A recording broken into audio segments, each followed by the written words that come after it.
বিসমিল্লাহির রহমানির রহিম। আসসালামু আলাইকুম ওয়া রাহমাতুল্লাহ। প্রিয় দেশবাসী, আশা করি আল্লাহর রহমতে আপনারা সবাই খুব ভালো আছেন।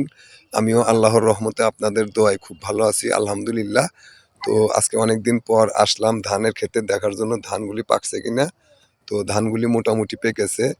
সপ্তাহখানেকের মধ্যেই এই ধানগুলি কাটতে হবে। তো এগুলা হচ্ছে ১১ জাতের ধান। খুব সুন্দর ধান হয়েছে। এক কথায় বলা যায় বাম্পার ফলন।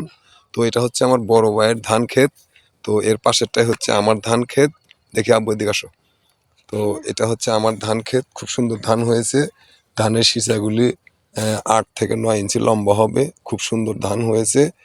তো এগুলা ১১ জাতের ধান। ৪-৫ দিনের মধ্যে এই ধানগুলি কাটতে হবে। তো ধানের ভরে ধানের গাছ শুয়ে পড়েছে। খুব সুন্দর ধান হয়েছে মাশাআল্লাহ।